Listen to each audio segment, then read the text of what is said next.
Love, light, and blessings, guys. I wanted to have a spirit chat today, and I wanted to talk about various topics, but mostly about running a spiritually based business.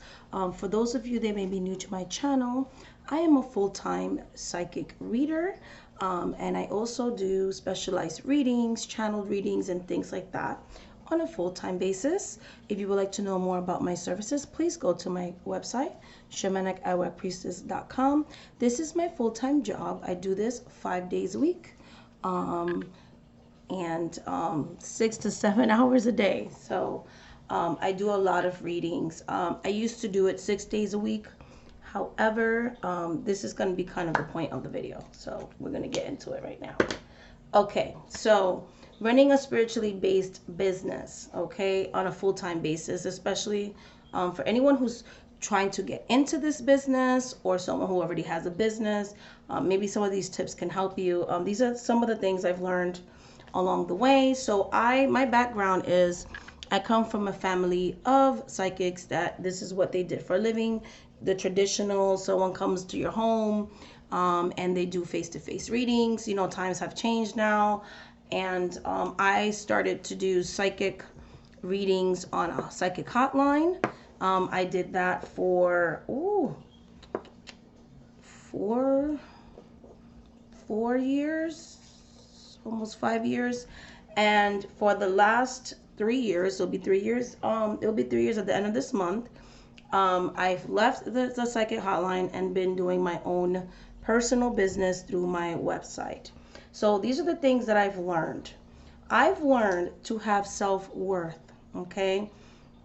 For anyone who's trying to do any type of spiritually based business, knowing your worth, what is it that you have to offer to potential and future clients? And that also goes into price points. You know, a lot of people are afraid of overcharging because there are some people that have the mentality of if you're going to do anything spiritual, it should be free and things like that. So from the beginning, you have to know what your self-worth is. This is a service like any other service. You don't go to a barbershop and expect to get a free haircut. Unless you're going to a beauty school, you might get free haircut or like free services. And there are people that give free readings on YouTube, which that's what you want to do. I don't do that. Because I knew from the beginning that I wanted this to be a business. I did my years of giving free readings as I was honing into my skills and seeing if I really had these abilities and things like that, which I do recommend that before going into a spiritually based business. Make sure you know what you're doing, and things like that. So, but that's another video for another day. So knowing your self-worth, what is it that you have to offer? And I try to price things where I could still be affordable, but at the same time, I can make ends meet.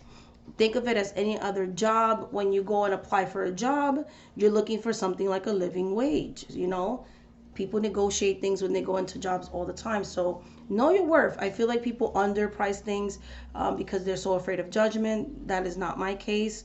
I know what I'm worth. And yes, I try to be fair, but at the same time, like, this is how I make my living. And in order for me to continue to do this, you know, I have to be compensated for my work.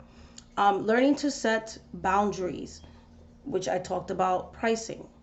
Also, something that I've been learning, especially of recent, when my workday starts and when my workday ends, and that's what I've been doing. This whole quarantine has really, really, really, really brought home the time management thing.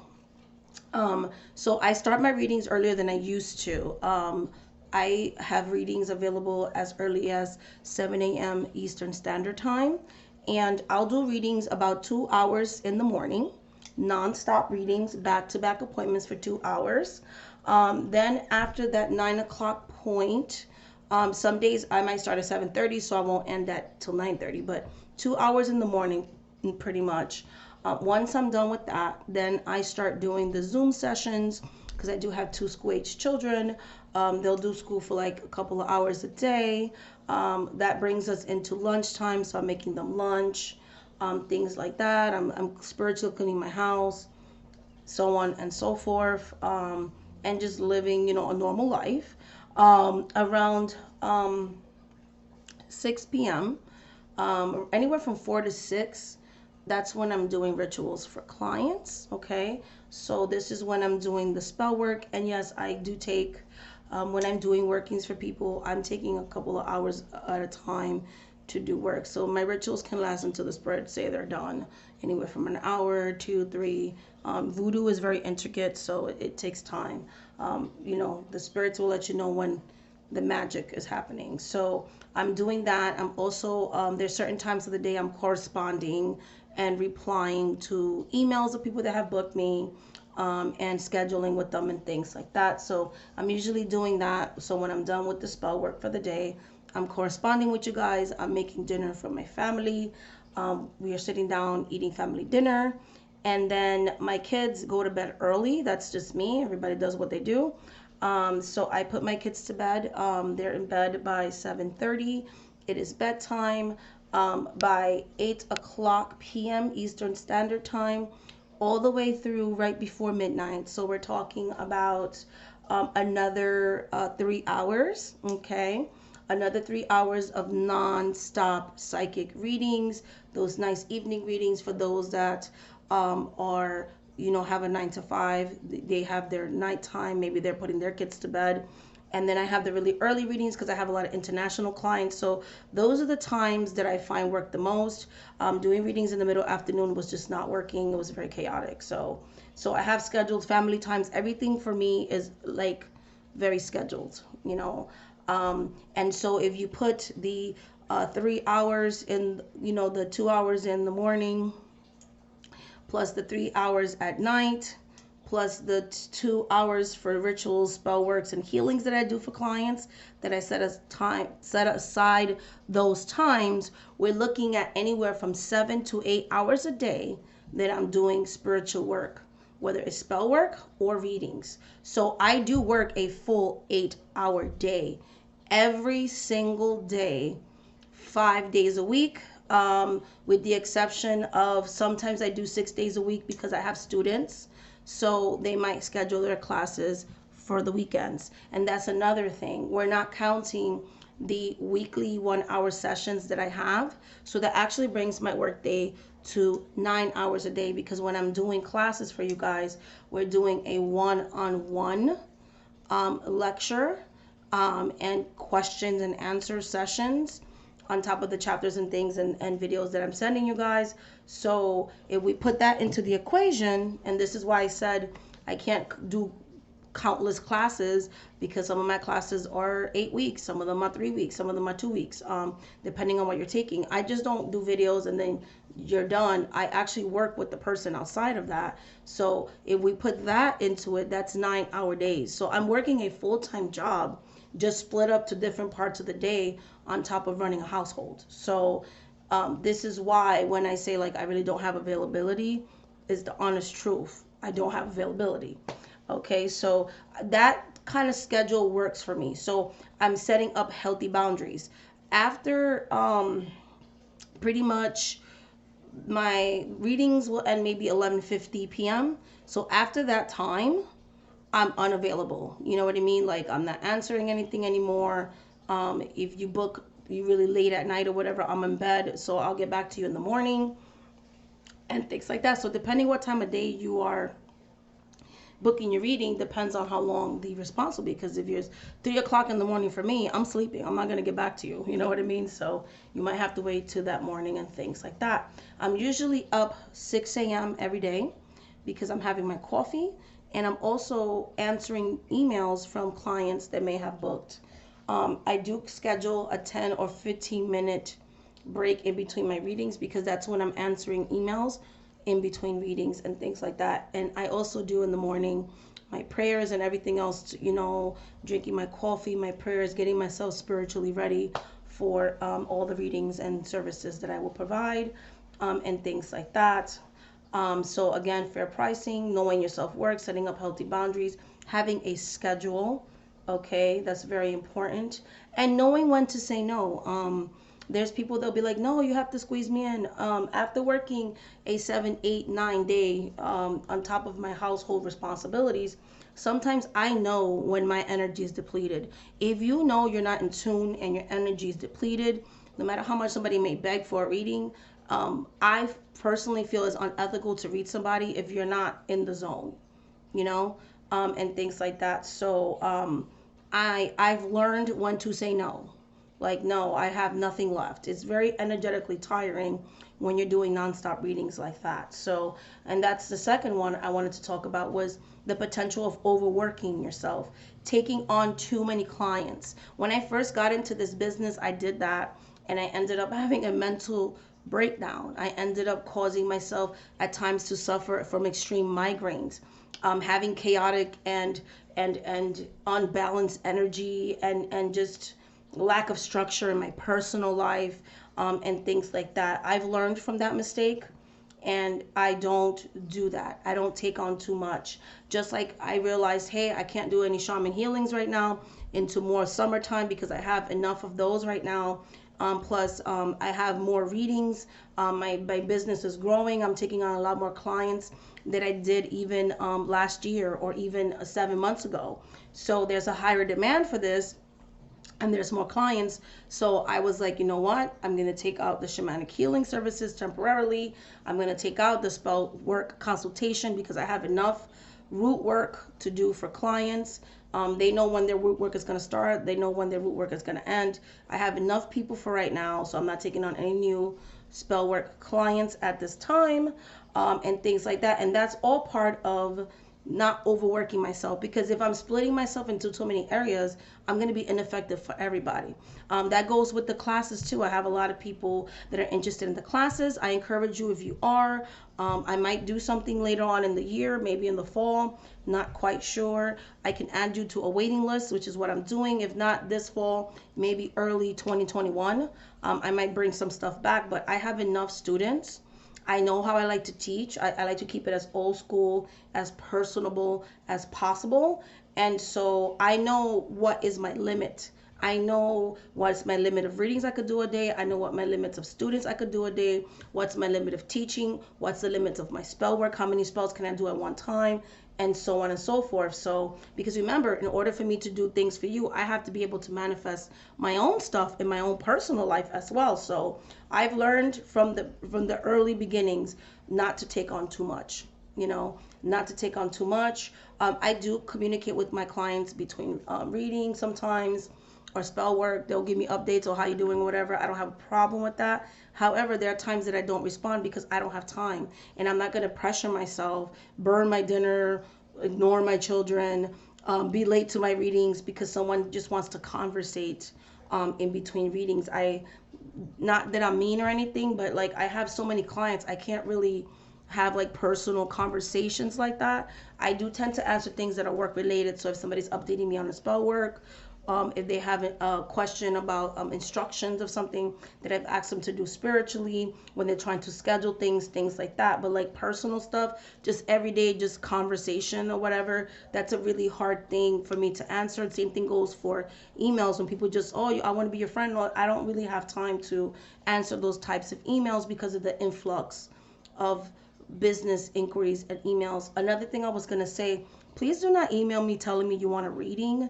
You don't have to tell me that. Just read the disclaimer on the website. It tells you about how much or less of a wait time you're going to have for my readings, because I don't do same day readings. It says it all there. It's all there in the contact area, and things like that. Asking me about those kinds of things, that's different. But just emailing me to tell me you want a reading, a lot lately, I haven't even been answering that anymore, because it's so simple. Like, you go on my website, same way you clicked on the contact form of my website, click on the store part, look at the different readings, read the descriptions.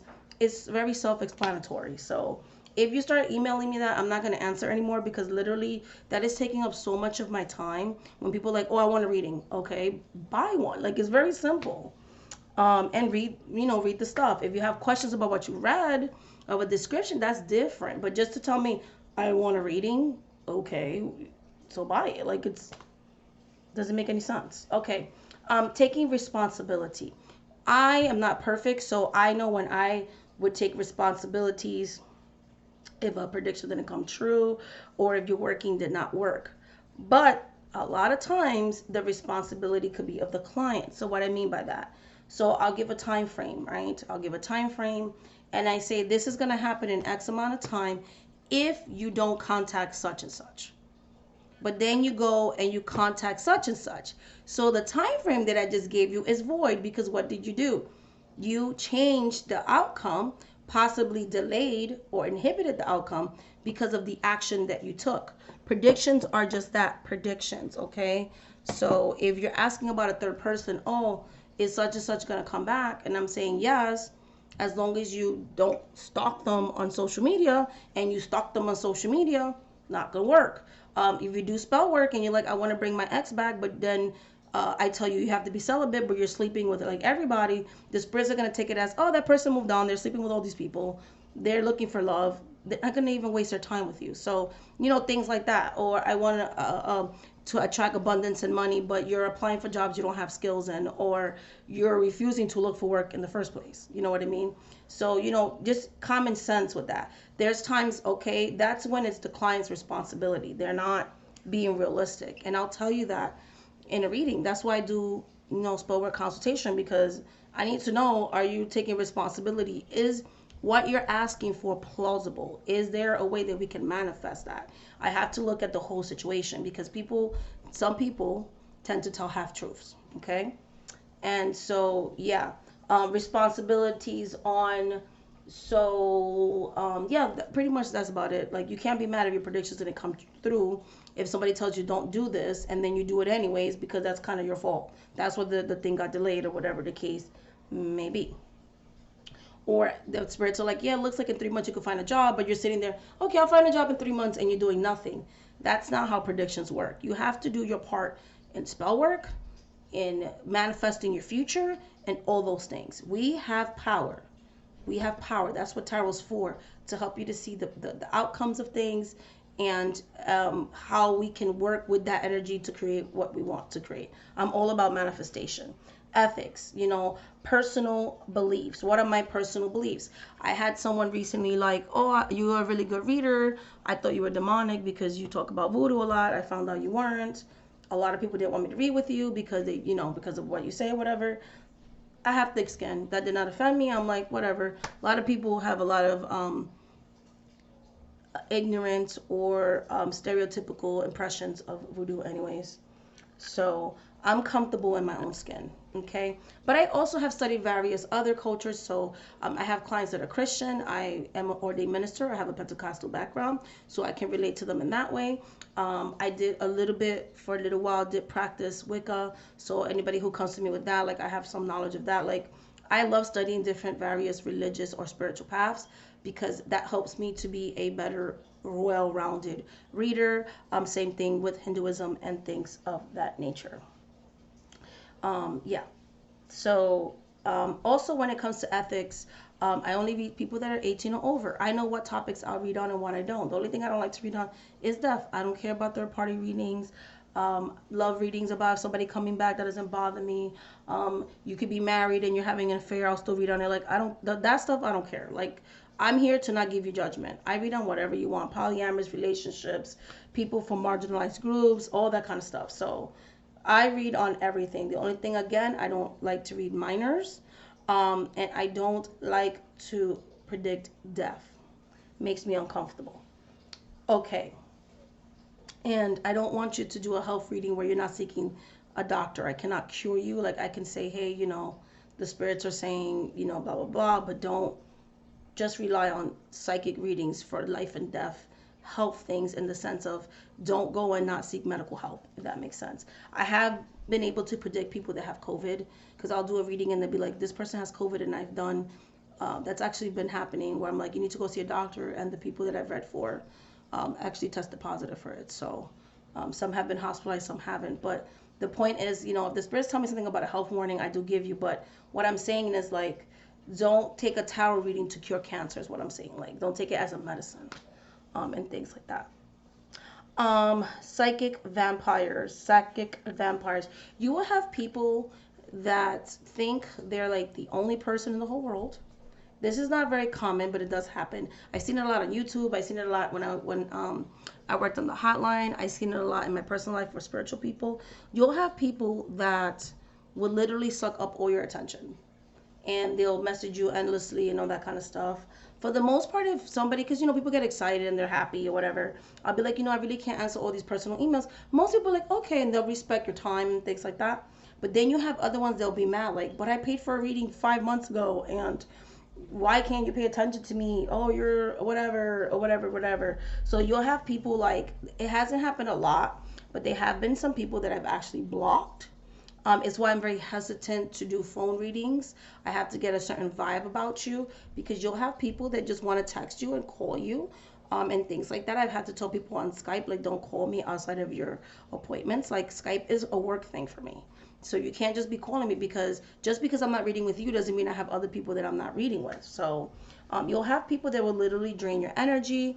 You'll have people that when you buy a time session, they're trying to scam, okay, coerce extra time, and they do it on purpose, and things like that. That's why I have a timer. Once my timer goes off, it gives me a cue to finish up whatever last question they asked and then move on with the reading. Okay, I had to pause the video, so had to repause the video. Okay, had to go eat something. My order came in, so I had to go pick up my no contact order for dinner today, because I'm gonna get ready to go back to work tonight. Anyways, and I wanted to do something nice for the kids, to treat them to something. Alrighty then. So yeah, so your personal beliefs, we talked about psychic vampires, those people that want to extend a reading that they didn't pay for, because I do time sessions and things like that. I know when someone is doing that. That's why I do the timer thing, and then we finish up the read and things like that. That was the client from hell's problem. They wanted to scam a reading, did not work. Okay. Then you have people that will friend you, knowing that you read professionally, and try to get free services out of you. Oh, but we're friends. Friendships and business don't work. And what I mean by that is, friendship, for me personally, and my business are two completely different things. I don't mix that. And what I mean by that is, if you want me to read for you, it doesn't matter if you're a friend of mine or not. And this could be controversial to other people, that's fine. This could be controversial to some people, that's fine. But for me personally, that could be controversial to some people. Like, it's really annoying now, because I keep pausing and not knowing if it's back on again. Sorry about that. I'm not editing this video. Some people will try to take advantage of that. Oh, we're friends. Literally being friends with you because they know that you read cards or whatever, or you're psychic or whatever spiritual services you do. And I charge my friends. I don't care if we're friends or not. People that have made jokes about, like, oh, we could exchange readings or not. I don't do readings exchange. That's just me personally. I know a lot of people do. They do that. I don't. Because this is how I sustain my business. And I've had bad experiences, because in the beginning I did that. I had this lady, she worked with me on the psychic hotline. And we would exchange readings outside the hotline. We will Skype each other. We friended each other. And I noticed I would give her these amazing, badass readings. And when it came time for them to exchange the reading with me, they were very half-assed, general, bland. You could tell they weren't really giving me any effort. So I'm like, wait, I'm putting way more effort into their stuff than they're putting into me. Then on top of that, I would drop, like, I would, log off the website, whatever, on my days off, read them. And, they would just start trying to get readings in between those readings. Oh, like, try to strike up a conversation, but they just really want you to answer a yes or no question or something. And so I cut that shit out. Excuse my language, but I cut that ish out. Like, I cut that crap out. When I started to see that's a pattern, I stopped years ago. Like, you could be friends with me, but knowing that I run a full-time tarot business, a psychic reading business, a healer, and things like that, me doing free readings for people takes away time from my paying clients. And at the end of the day, that friend is not going to pay your bills, okay? Your clients are what sustains you. Your clients are your bread and butter. I have to save my energy for those that are willing to know my value, my self-worth, what I have to give to the world and are willing to financially invest in my services. So that's who I save my energy for, is for the paying client, so that I could have the energy to, again, like I said, we're calculating. I put in a good 7, sometimes 8, 9, and in some occasions 10-hour full working days on top of my own personal responsibilities outside of spirituality. Okay, because again, I do spell work and rituals. I dedicate time to the spirits and things like that. I consider that also, like, family time. I put a lot of hours, a lot of waking hours into this. That doesn't count the times that I create classes and I'm writing the material and recording the material. That doesn't count the times that on YouTube I'm creating content for you guys, answering my subscribers' comments. And I'm not complaining. I'm very grateful for my business. But what I'm saying is, when people are trying to suck up your energy, they're not understanding what you do behind the lines. It's not just getting a deck of cards, scheduling a few readings here and there, and doing nothing else. There's a lot of energy, time, work, and effort that goes into these types of businesses. So I've learned from the get-go. I don't tell new people coming into my life what I do for a living. I just say I'm a personal coach.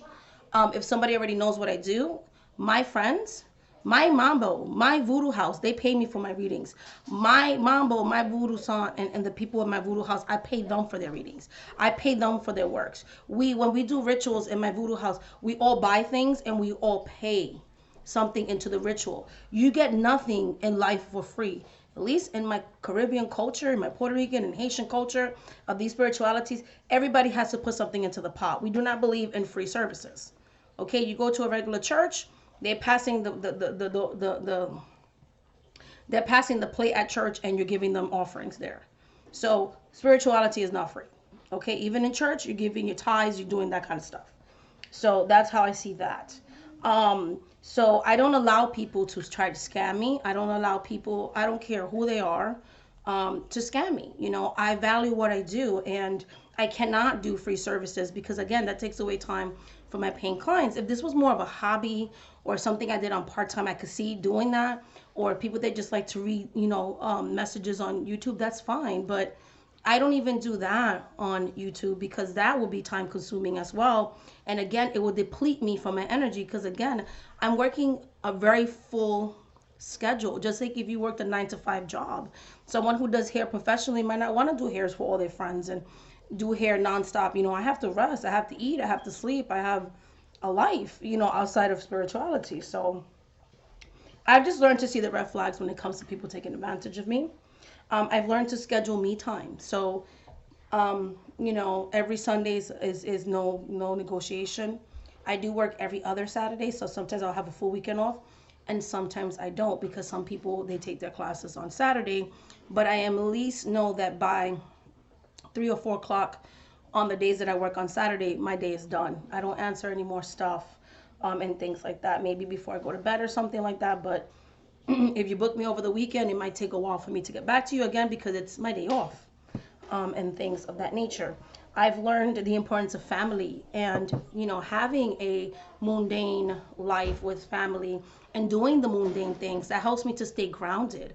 I can't always be on, a lot of people think, oh, you're psychic, you're a fortune teller, like you should be on, you're spiritual, you're whatever. No, I'm a regular person. So sometimes I just want to take time for myself that has to do with self-care, spending time with my family, and quality times, because I do believe something that they always taught me when I was in church. How can you be a spiritual leader if you don't have any order in your own home? So I have to allow time to keep order in my home, to be the best mother I can be, to be the best friend I could be to my friends, to be the best daughter I could be to my mom, the best sister I could be to my siblings. So these relationships outside of work are important as well. So scheduling time for that, scheduling time to read my favorite books, maybe maybe scheduling, I don't get to do it as much, but maybe 30 minutes of me watching TV or something, or doing 30 minutes to an hour activity of something fun for myself, and things like that. Same thing with videos. Like, I understand that sometimes people can't watch my videos because they have their own channels and there's so many people making videos and things. So I try to watch videos here and there, especially to the people that comment. Like if you're a content creator and you comment on my videos, I always try to watch your videos first because you're giving me public support. So I'm going to publicly support your channel and leave feedback and comments and things like that. But most of the majority of my subscribers don't create content. But the ones that do, I always try to go out there. If you guys leave a comment and stuff and watch your videos and support you guys and things like that. There's times that I just can't, like time doesn't allow. And, you know, but I'll watch it when I get a moment and things like that. Like I'm planning to watch more of the 31 days of witchcraft tag that I'm a part of. Which I'm gonna record a video next, maybe I'll do one later today, or possibly Friday, because I want to take Saturday and Sunday off for Mother's Day weekend. Happy Mother's Day to all those caretakers out there and future caretakers. So yeah, so you know, scheduling family time, having order in my life.